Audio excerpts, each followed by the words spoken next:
Aí galera, tranquilo, na boa.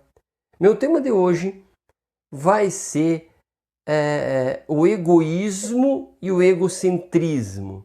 Escolhi esses dois temas porque, à medida que as pessoas vão falando sobre as questões políticas, sobre a dificuldade que muitas pessoas têm de mudar de pontos de vista, mudar de comportamento, nessa esteira de tentativa de explicação, o termo egoísmo e o termo egocentrismo são com frequência falados, né? Mencionados. E eu passei a refletir sobre isso e então tomei a decisão de conversar sobre esse tema. Que tema este, egocentrismo e egoísmo, de extrema importância quando nós pensamos não na psicologia, não na psicanálise, né? Mas quando pensamos na filosofia, quando pensamos na política. Por quê?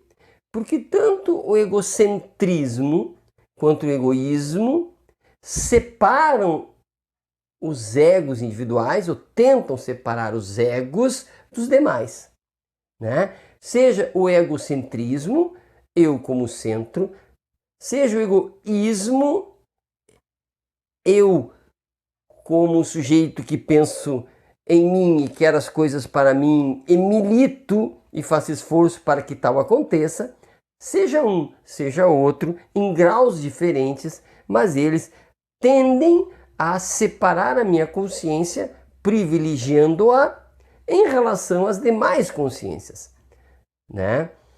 Então, o que tem em comum, do ponto de vista da política? A separação, né?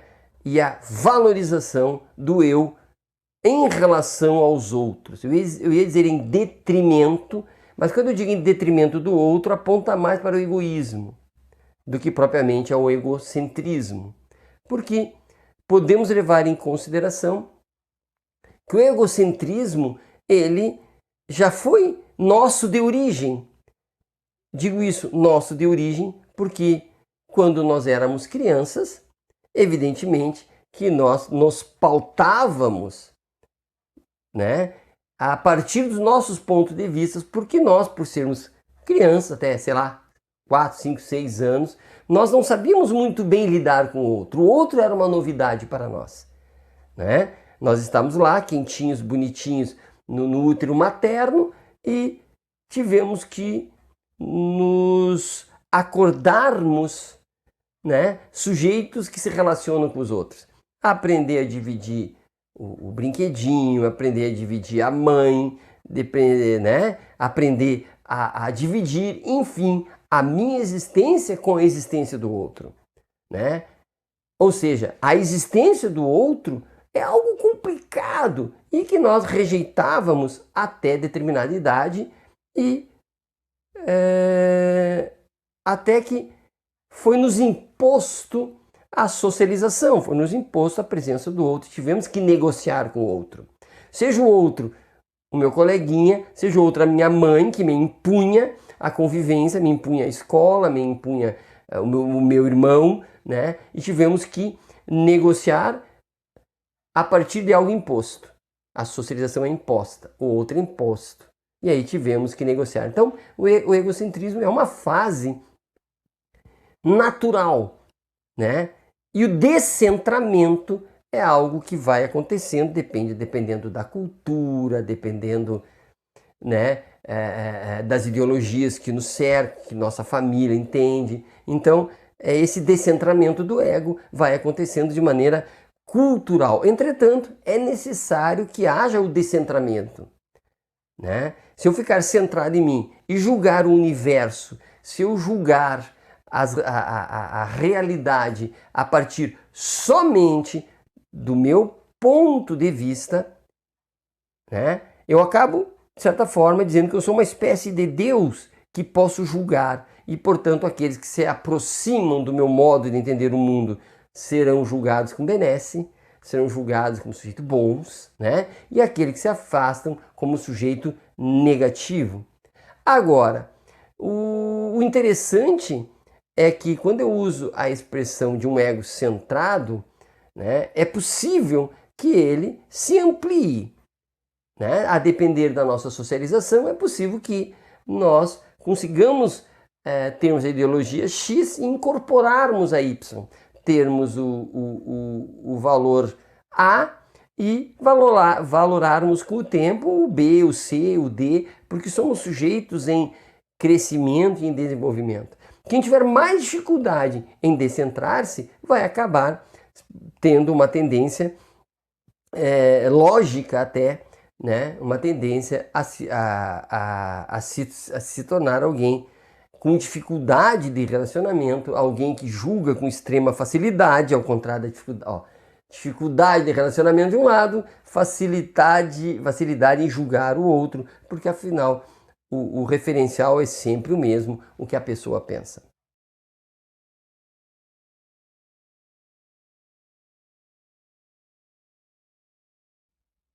Pois bem, a depender da dificuldade de sair do centramento em mim mesmo, né? A partir da dificuldade de eu entender o outro como outro tão relevante como eu sou no mundo, a partir desta dificuldade eu posso evoluir, né? Ou involuir, não sei, né? Evoluir ou involuir para o egoísmo. O egoísmo já é um passo além, é uma espécie, eu diria, do ponto de vista da política e sociológica, também eu diria que é um adoecimento do cidadão, ou adoecimento da pessoa, né? Porque ninguém é pessoa sozinho. Então, à medida que o meu egocentrismo evolui e eu passo a ser militante, ou seja, eu passo a defender que eu sou mais que outros, né? E aí eu uso a expressão em detrimento, ou seja, eu posso prejudicar o outro com relativa tranquilidade, porque de certa forma eu creio que eu mereço, né? O outro deve me servir, deve me obedecer. Eu entendo que naturalmente eu sou empregador e o outro é empregado, naturalmente eu devo ter vantagens. E aí tem uma atitude ilógica, aí eu já não posso mais falar em lógica, mas de valor. Eu me valorizo a tal ponto que evidentemente que o outro deve trabalhar para mim.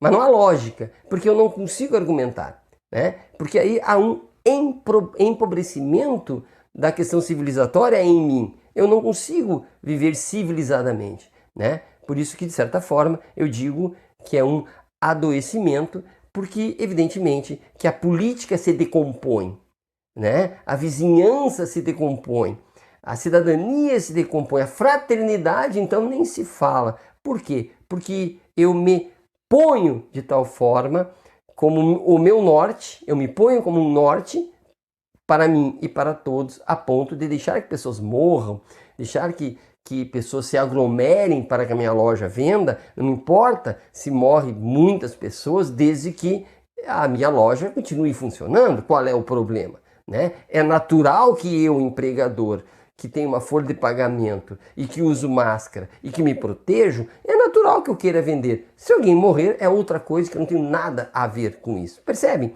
Então, é um centramento a tal ponto que pode prejudicar o outro. Há quem diga que o egoísmo não é de todo mal. E aqui há uma perspectiva que merece respeito. Veja, eu posso ser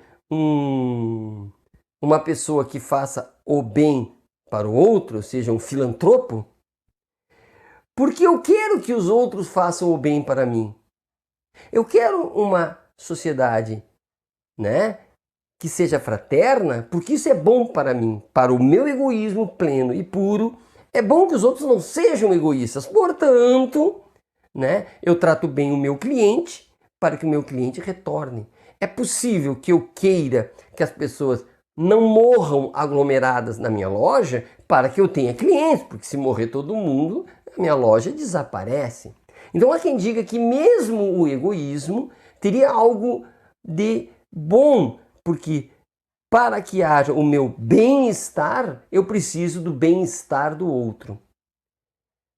Percebem? Então, há quem diga, portanto, que o egocentrismo e que o egoísmo não seriam necessariamente coisas ruins, né? Mas eu diria, como alguém que pensa sobre o assunto, que um egoísta que produz o bem seria uma exceção, porque, de maneira geral, no momento de escolher entre ele mesmo e o outro, ele vai escolher ele mesmo. Tipo, na via das dúvidas, eu escolho a mim mesmo, né? É uma questão de racionalidade, vamos dizer assim. Se eu tenho como valor eu, na via das dúvidas, eu vou optar por aquilo que me garante uma vantagem. E outro detalhe, o egocêntrico e o egoísta, muito mais o egoísta, tem uma visão de curto prazo.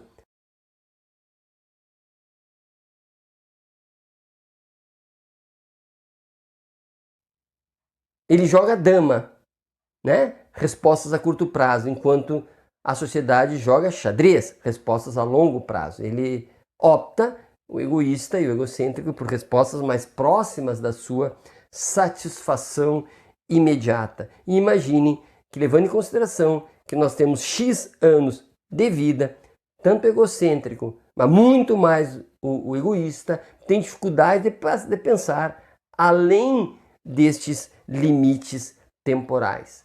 Portanto, é preciso que nós desconfiemos de qualquer proposta ou de pessoas que percebamos que sejam egocentradas, egoístas, centradas nelas mesmas, inclusive nós. Se nós somos julgadores do mundo, se nós achamos que em primeiro lugar estamos corretos e os outros estão errados, é preciso que nós desconfiemos, porque é necessário uma conduta biocêntrica, né? Biocêntrica, no sentido que o centro é a vida. E vida, sou eu, é o outro, é eu com o outro, é eu, o outro e os bichinhos, é eu e o outro e o rio, o eu e o outro e o planeta, né? Porque é difícil nos afastarmos de um centramento em nós mesmos, sob o ponto de vista que nascemos assim, né? Como eu tinha falado lá no início, do útero materno. Entretanto, é uma questão civilizatória primordial. É uma questão de sobrevivência da sociedade, nos descentrarmos. É preciso que reconheçamos o outro como sujeito tão digno como nós, para que as pessoas extremadas, para que as pessoas que são fechadas em si mesmas, no seu Messias, no seu mundo, na sua realidade, que resolve deixar morrer ou matar-se em nome de uma ideologia única, é preciso que essas pessoas sejam ignoradas, sejam convencidas de outras possibilidades, se assim for possível, mas no mínimo que tenhamos compaixão delas e afastamento intelectual, né? Afastamento afetivo até, para que possamos ter perspectivas políticas, sociais, filosóficas, abertas para o outro, abertas para a vida em sociedade, abertas para uma vida mais socialista, uma vida mais fraterna, uma realidade mais cooperativa. E isto com urgência. Abraço!